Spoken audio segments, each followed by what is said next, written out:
Okay, this is a continuation of a previous video. Hopefully it will be posted just before this video so that it'll make some kind of sense. But being that we're amateurs and nobody watches the channel, it's a good place to learn a new thing. My wife was sitting here just a minute ago because she wanted to know why I was still up at 4:55 a.m. I'm just going to make an all-nighter out of it. And she heard me say that I have no idea why we decided to render a house with the walls that smooth. Now I remember, so I'm gonna start off with that. There's an orange piece of PVC pipe, 3/4 inch PVC pipe is what we use. You could use half, work just as well, and save about 30% on the price of the pipe. We tried to take mortar, 4 sand 1 cement, and fill those orange pipes in flush, and sort of, fair them a little bit on the outside. And we did a wall of 20 or 30 feet of wall. And I was up there 2 days later, and the mortar had extruded out of the plastic pipe about an inch. It was just sticking. If we painted it, it was sticking right out of the paint.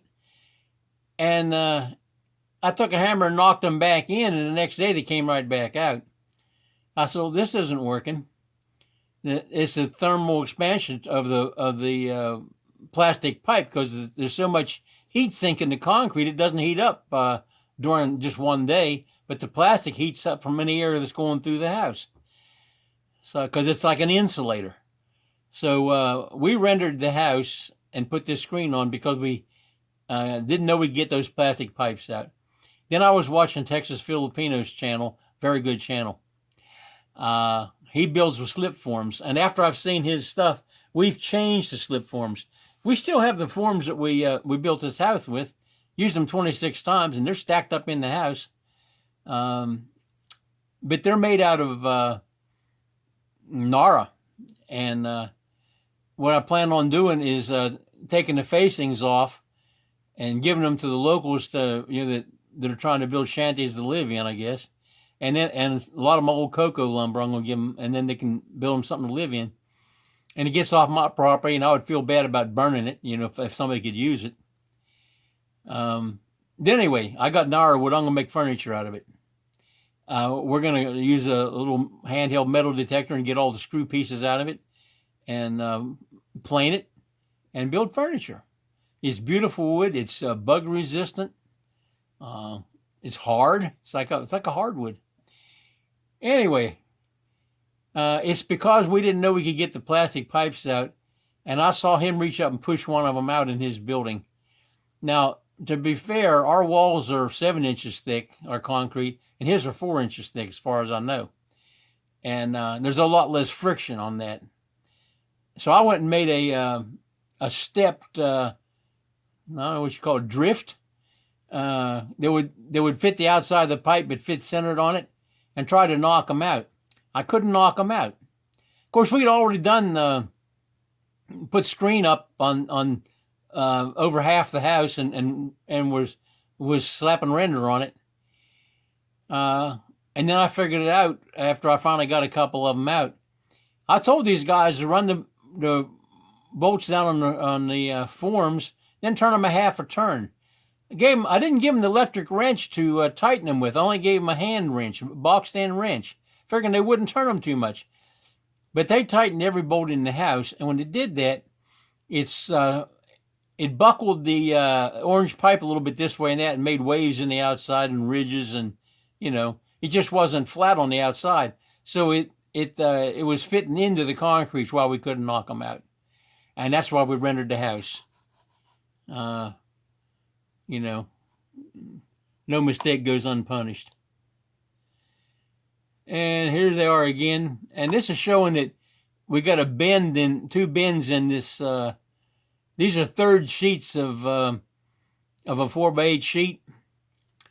And we made basically a sheet metal break out of a couple pieces of wood hinged on the table. And we had a couple of nails drove in the table that you drop the wire over and pull it till it's tight on the nail, and then you put the bend in it. And the handle from the bend had a stop, So you bent it once, you flipped it over, you pulled it to a different nail, and you bent it again. So when you start in the morning, it'll take 4 or 5 minutes to make the first one, and then they're about 25 or 30 seconds a piece. You just knock them out. You just have to get in the rhythm of where the nail hole goes, and try to use the same guys you had the day before. You'll see some places here that they've must have had honeycomb or something there and here. We didn't get a lot of honeycomb, but we didn't camp on the vibrator so much because I didn't want to settle the big rock. Anyway, that's Amar's fiance and the boss. We've already looked at this picture. They've showed it twice. Okay, there's Amar and Jeanette. And they don't know it yet, but we're leaving this house to them in our will. We're not going to tell him, I don't think. I might. If he starts talking about building a house in the Philippines, I'll have to break down and tell him. But he lives in the States right now. I've been there 30 years. But I'm kind of thinking they're going to retire back over here because can't afford to live over there. We couldn't. And we had 2 incomes for Social Security, and they're going to have 1. So I don't foresee they'll be able to afford the U.S. And the Philippines is such a nice, friendly people, and it's tropical, the same temperature every day, year round, pretty much. These pipes here, one of them was to have a light to light up whatever up here. One of these comes down to this thing here, and one of them goes down to the fuse box. And that was just so when we wired the house, we wouldn't have any problems. These things with the cement bag stuck in, just a penetration through the floor. And that's because they're supposed to be down here at the bottom. Oh, wrong way.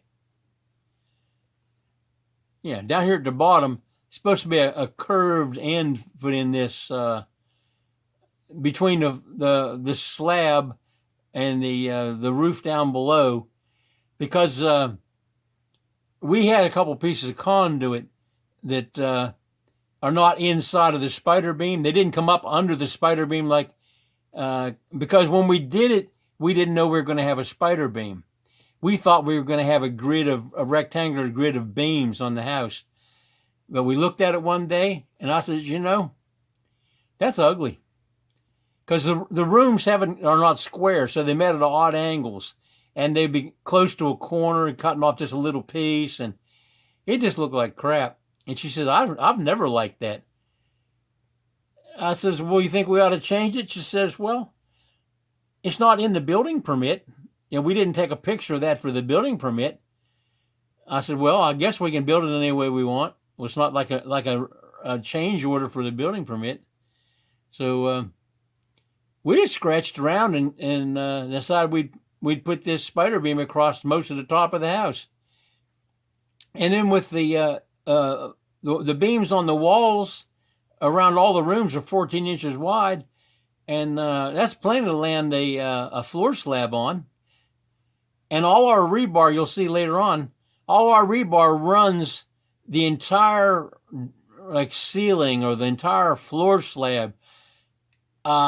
We divided up the concrete pours over top of the beams, but the idea is have the rebars run at 45 degrees to the joint, so that every one of them is a penetration into the next pour. Instead of having half of them parallel to it, not going through the joint, all of them go through the joint. And that works just as much looking at it from either side of the joint. Both slabs see the same thing. Anyway, next. Okay, this is the bottom of the spider beam. There's 10 of these around the outside. That's some 6-watt LED can lights. And the can lights do not fit the Philippine PVC pipe. The coupling on the end of a Philippine PVC pipe fits the Schedule 40 fittings. The pipe itself does not. So we used Schedule 40 white PVC fittings from Lowe's. I just put them in a box. And so we got here, and my sample piece of pipe that the guys had gave me, they'd cut it off that coupling piece on the end of a 10-foot piece of pipe, so they didn't fit. However, we found out that if we take a Schedule 600 pipe instead of Schedule 1000, and we cut a slice of it like 3 inches long and split it down the side, we could snap it around the Schedule 1000 pipe, and it was just about a perfect fit into the white fittings. But when you spread it around, you end up with a 5/8 inch gap. So the hard part was cutting the 5/8 inch things to put in it, and then seal it up with Neltex. Neltex is great stuff. You haven't got to use the purple primer, although we did, but you don't have to.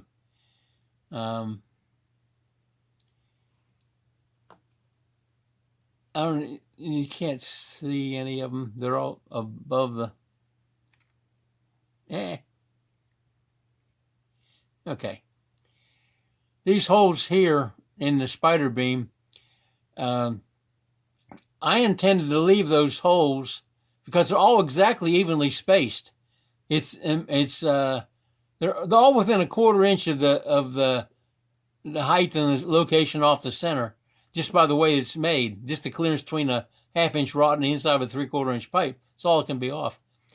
And I was thinking I might want to hang something on that later. But the guy that was doing the skim coating just filled every one of them in. I kind of think he speaks English. Sort of. He pretends to anyway. Okay, besides the can lights, we have 1, 2, 3 other pipes here.